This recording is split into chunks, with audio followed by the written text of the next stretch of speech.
चलो अच्छा देखे ले रहे हैं। सर लैपटॉप पे पोल नहीं, अरे यार लैपटॉप में पोल नहीं आता। क्वेश्चन पूछ यार, जो मैं पढ़ाया हूँ उसमें जो कुछ ना समझ में आया वो मुझसे पूछ। लैपटॉप में पोल नहीं आता, गुरुजी मेरा मोबाइल चार्ज नहीं है, मेरे में डाटा ख़त्म हो गया था। हैं ये क्या है? ये सब मैं जवाब देने के लिए हूँ? गुरुजी मेरे में PDF नहीं खुल रहा।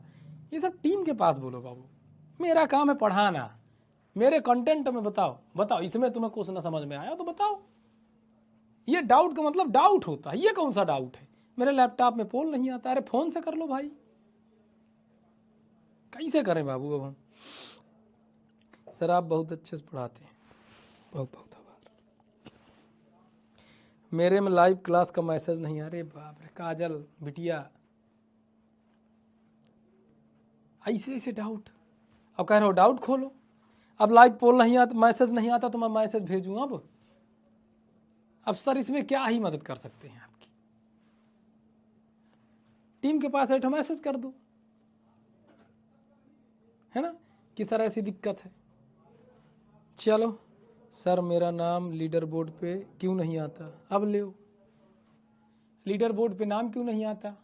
नाम इसलिए नहीं आता क्योंकि आप जल्दी जवाब नहीं देते हो। जो जल्दी से जल्दी जवाब देगा उसका नाम आएगा।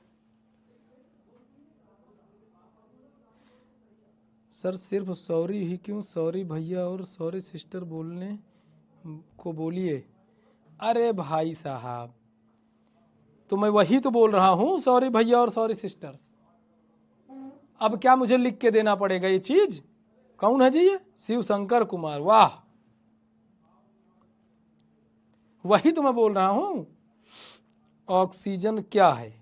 सृष्टि गुप्ता, ऑक्सीजन एक अधातु है, ऑक्सीजन एक गैस है, ऑक्सीजन एक तत्व है। और क्या है ऑक्सीजन? देखो अब तुम्हें हम थोड़ा बताते हैं कि हमारे वेदों ने क्या कहा। बहुत ध्यान से सुनना।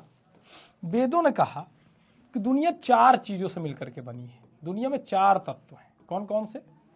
एक जल, जिसके पास रस का गुण पाया जाता है। रस मतलब तरलता, तरलता को हमारे संस्कृत की भाषा में रस कहते हैं। एक आकाश, जिसके पास रूप का गुण पाया जाता है। रूप मतलब सदस्यता।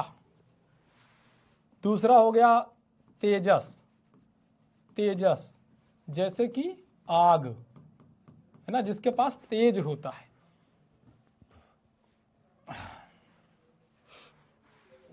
और उसके बाद क्या हो गया?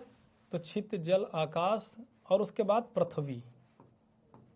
पृथ्वी, पृथ्वी मतलब जो स्थूल है। स्थूल मतलब जो मतलब जिसमें हम लोग खड़े हो जाते हैं, है ना। जैसे पृथ्वी हमारी क्या है कि स्थूल है, टिकी हुई है ना, और ठोस है, स्थूल। तो 3 प्रकार के, 4 प्रकार की चीजें बताई, 4 प्रकार की चीजें बताई, 4 प्रकार की चीजें हमारे वेदों में बताई गई। इनके अनुसार हमारे महर्षि कणाद ने वैशेषिक पुस्तक में बताया। वैशेषिक, ध्यान से सुनना, बहुत तगड़ा कॉन्सेप्ट है। वैशेषिक पुस्तक में बताया। क्या है रे ये? वैशेषिक में ऐसे कुछ बताया गया। वैशेषिक में सुन लो सृष्टि, तुमने बात की है तो सुन लो। देखो अगर ऐसे डाउट रहेंगे तो अच्छा रहेगा। ऑक्सीजन क्या है ये सब मुझे बताने में इंटरेस्ट आएगा है ना। अब ऐसे डाउट लेके आ जाओगे यार, मन खराब हो जाता है। गुरुजी मेरे में 2 बजे मैसेज आया था, उसके बाद मैसेज नहीं आया। मैसेज नहीं आया, मैसेज भेजू मैं तेरे को? आ गया। वैशेषिक इसमें बताया, जैसे हमारे न्यूटन भाई साहब ने गुरुत्वाकर्षण का दिया, गुरुत्वाकर्षण के बारे में बताया। किसके बारे में बताया? गुरुत्वाकर्षण के बारे में, गुरुत्वाकर्षण के बारे में बताया। क्या कहा कि अगर पृथ्वी से कोई चीज फेंकोगे तो पृथ्वी पर आकर गिरेगी। क्यों? क्योंकि गुरुत्वाकर्षण के कारण, क्योंकि पृथ्वी के पास गुरुत्व का बल है। ये बहुत बाद में बताए, ये ज्यादा पढ़े लिखे नहीं थे, अनपढ़ थे। अरे अब इसका मतलब ये नहीं कि रील काट के चलो हर जगह वायरल कर दो, गुरुजी हमारे कह रहे थे कि न्यूटन अनपढ़ थे, गुरुजी ज़्यादा पढ़े लिखे हैं। नहीं समझे तुम, बात को पकड़ो। मैं ये कह रहा हूं कि इनके अकॉर्डिंग ये अनपढ़ थे, ये उतना ज़्यादा पढ़े लिखे ज्ञानी नहीं थे। अच्छा एक बात बताओ, इन्होंने कहा कि पृथ्वी से मतलब कोई भी चीज़ फेंकोगे तो पृथ्वी पर आके गिरेगी, ठीक है। तो जब तुम मोमबत्ती जलाते हो या दीपक जलाते हो, मान लो ये मोमबत्ती, इसको तुम जलाए, तो इसकी जो लौ होती है वो ऊपर की तरफ क्यों जाती है? फिर तो उसे नीचे आना चाहिए, ऊपर की तरफ लौ क्यों जलती है? नहीं बताओ, इसको भी नीचे आना चाहिए, इसमें गुरुत्वाकर्षण क्यों काम नहीं करता है?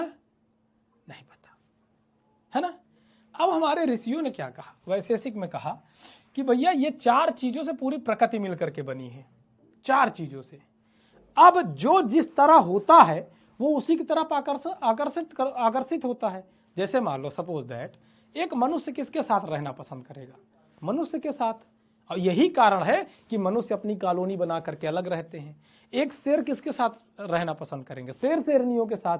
यही कारण है कि वो मनुष्य के साथ नहीं रहता। अब कोई जबरदस्ती धैर्यवान सती कर ले उसकी बात अलग है।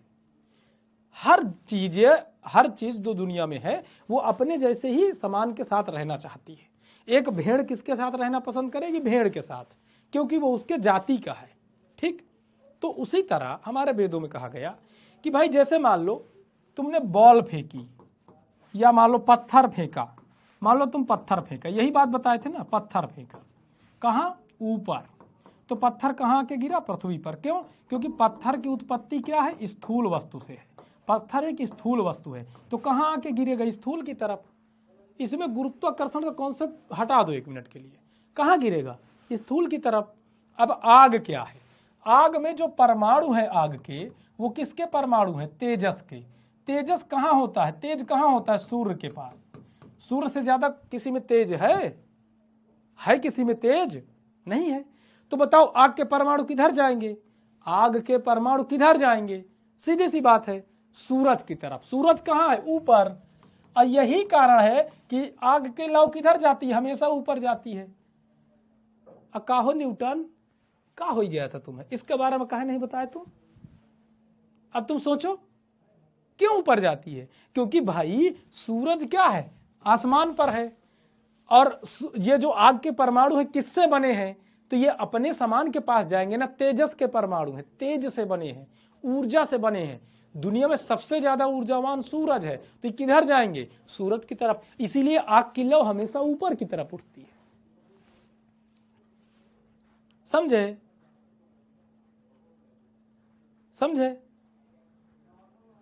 कोई भी हवा वायुमंडल में क्यों जाना चाहती है? क्योंकि वो किससे बनी है भैया? वो वायु से बनी हुई है। किससे बनी है? वायु मतलब ये आकाश का रूप है, और इसीलिए वो वायुमंडल में बिखर जाती चारों तरफ। हवा क्यों नहीं आती पृथ्वी पर? क्योंकि वह हवा स्थूल है ही नहीं, पृथ्वी से बनी ही नहीं है।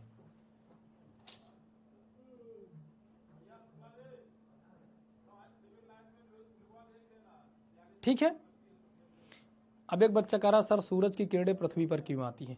क्योंकि सूरज अपना तेज बिखेरता है बाबू, तेज फैलाता है, पृथ्वी पर नहीं आती। पृथ्वी उस किरणों के रास्ते में आती है। पृथ्वी पर सूरज किरणें थोड़े ना आती हैं, पृथ्वी खुद उसके किरणों के बीच में आ जाती है ना। चीजों को बदलो,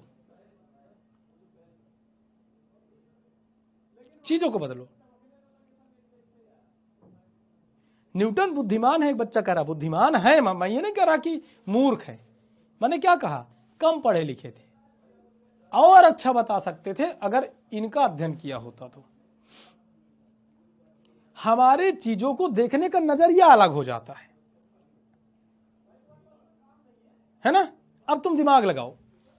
तुम अच्छा एक बात बताओ, जैसे लोग कहते हैं कि भगवान निराकार निराकार कहते हैं ना, तुम लोग सुनते होगे भगवान निराकार है ना? सुने हो कि नहीं? सब लोग सुनते हैं। अरे अब थोड़ा बड़े हो रहे हो तो इस तरह की बातें तमाम मार्केट में आती रहती है, निराकार है भगवान, निराकार है भगवान, निराकार है। अच्छा एक बात बताओ, निराकार का मतलब क्या होता है? निराकार का मतलब क्या होता है? क्या होता है? जिसका कोई आकार ना हो, है ना, यही होता है ना, बिना आकार का। हाँ, एक बच्चा बताया निराकार का मतलब बिना आकार का, है ना, बिना आकार, या जिसका कोई आकार ना हो। जिसका कोई आकार नहीं वो निराकार है। नहीं, अब यही बात हर आदमी जान रहा है, हर आदमी बता रहा है भगवान निराकार है, जिसका कोई आकार नहीं। अब ये अनपढ़ हैं जो ऐसा कहते हैं, पढ़े नहीं है ढंग से, पढ़े नहीं है। अभी तो हम भी अनपढ़ थे जब तक हमको नहीं पता था, लेकिन जब पढ़ा गया तो पता चला निर्गता आकारः यस्य सः, जिसमें से, देखो यहीं से नजरिया बदल जाएगा, जिसमें से सभी आकार निकले हैं, जिससे सभी आकार निकले हैं, जिससे सभी आकार निकले हैं, जिससे सभी आकार निकले हैं वो निराकार है। निर्गतः आकारः यस्य सः, जिससे सभी आकार निकले हैं वो निराकार है। ये पूरा ब्रह्मांड जिससे निकला है वो निराकार है, वो ईश्वर है। और लोग कहते हैं उसका कोई आकार नहीं है। वो भाई साहब, जिससे समस्त आकार निकले हैं उसका कोई आकार नहीं होगा, उसमें समस्त आकार हैं। ये तो बिल्कुल गलत हो गया, बिना आकार का, समस्त आकार उससे निकले हैं। अब देखो यहीं से देखने का नजरिया बदल गया कि नहीं बदल गया, चीजों को बदल गया कि नहीं बदल गया नजरिया। अब क्या, अब इस बात में कितना बड़ा फर्क हो गया, जमीन आसमान का फर्क हो गया कि नहीं हो गया, जल्दी बताओ, जमीन आसमान का फर्क आया कि नहीं। देखो जो ज्ञान की बातें हैं उसको, अब यही चीजें हैं, अब मीडिया वाले कुंभ में टहल रहे हैं, लेकिन इस पर चर्चा नहीं हो रही। किस पे चर्चा हो रही, ITN बाबा, हाँ सर पानी निराकार है ना बाबू, निराकार नहीं है पानी, पानी बिना आकार का है, पानी निराकार नहीं है, बिना आकार का है। और अगर निराकार है तो पानी से तुम कोई भी आकार बना सकते हो, सारे आकार फिर तुम पानी से निकाल सकते हो, अगर उसको तुम निराकार कह दिए तो। ठीक, खैर, अब उसका प्रश्न था बाबू का, बच्ची का, क्या नाम है बेटा आपका, क्या नाम था, मुझे नाम नहीं पता है, जो भी है बेटा। देखो आपका प्रश्न, आपने कहा सर ऑक्सीजन क्या है। ऑक्सीजन, मैं अपने प्रश्न पर वापस आता हूं। दुनिया 4 चीजों से बनी है। इस दुनिया में या तो जल के परमाणु होते हैं, जल के परमाणु, है ना, जिनमें रस का गुण पाया जाता है, तरलता का गुण पाया जाता है, या फिर तेज के परमाणु होते हैं, तेज के परमाणु, तेज के परमाणु बोले तो जिनमें ऊर्जा होती है, ओजवान होते हैं, या फिर हवा के परमाणु होते हैं। हवा के परमाणु, इनमें ओज नहीं होता, लेकिन इनका गुण क्या होता है, ये गंध को धारण करते हैं, है ना, ये क्या करते हैं, ये गंध को धारण करते हैं, ये अपने अंदर गंध को धारण कर लेते हैं। इसीलिए खुशबू क्या होती है, मतलब हवा चलती है उसमें खुशबू छोड़ दी है, बदबू छोड़ दी है, तो धारण कर लेते हैं, इनके अंदर गंध को धारण करने का गुण पाया जाता है। खैर, मैं इनके बारे में कभी विस्तार से चर्चा करूंगा, बहुत मजा आएगा इसको पढ़ने में, तुम्हारा नजरिया ही बदल जाएगा देखने का चीजों को। तो हवा हो गया, और एक पृथ्वी जो कि स्थूल है, एक पृथ्वी हो गया, पृथ्वी के परमाणु, ये 4 तरह के परमाणुओं से ये पूरी सृष्टि बनी हुई है।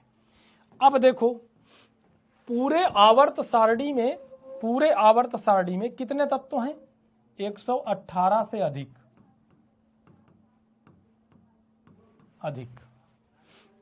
लेकिन इनका क्या तुम ये कह सकते हो कि इससे ज्यादा नहीं हो सकते, नहीं कह सकते। क्यों, क्योंकि जो वेस्टर्न सभ्यता है, जो वैज्ञानिक लोग मानते हैं, उनके हिसाब से अलग अलग गुणों के आधार पर वो खोजते चले जा रहे हैं।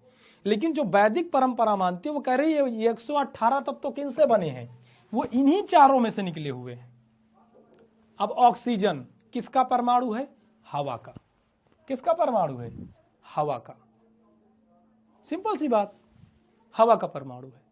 सोडियम किसका परमाणु है, तो भैया पृथ्वी का, और साथ में तेजस का परमाणु भी है। अगर इसकी जल के साथ छोड़ दिया तो तेजस का परमाणु है। कोई भी चीज ले लो सर, आयरन किसका परमाणु है, जल्दी बताओ किसका परमाणु है, किससे बना है, आयरन किसका परमाणु है, किससे बना है, भूमि, पृथ्वी किससे बना है? पृथ्वी का परमाणु है। कोई भी चीज ले लो, कोई भी, सब तुम्हें इन्हीं चारों के अंदर ही मिलेगा, उत्पत्ति यहीं से होगी। कभी इसके बारे में बहुत डिटेल से बात करेंगे, एक क्लास लेंगे सिर्फ परमाणु पर, और ये कॉन्सेप्ट आपको सिखाएंगे। वो कॉन्सेप्ट अगर तुम जाके किसी से चर्चा कर दिए ना, तुम्हारे चरणों गिर जाएगा। टेंशन ना लो, बाबा खड़े हैं इधर, टेंशन ना लो, मजा आएगा पढ़ने में। तो हमारा ऑक्सीजन क्या हो गया? ये गैस के परमाणु होते हैं, और हमारी वैज्ञानिक दृष्टिकोण में ये अधातु हैं, अधातु हैं। परमाणु क्रमांक ऑक्सीजन का 8 पाया जाता है। इसमें 8 इलेक्ट्रॉन 8 प्रोटॉन होते हैं, और इसकी संयोजकता होती है 2। और कुछ बताऊं ऑक्सीजन के बारे में बाबू, या ऑक्सीजन पर व्याख्यान लेना है? व्याख्यान भी दे सकता हूं, ठीक है। हाँ, अब जान गए बाबा क्यों कहते हैं मुझे। खैर ये मजाक था, लेकिन सीरियसली इसीलिए मुझे लोग बाबा कहते हैं, और कोई कारण नहीं है जी, और कोई कारण नहीं है। मैं थोड़ा बहुत इधर उधर की नॉलेज भी देता रहता हूँ। चलो, तो आपका ये क्वेश्चन था।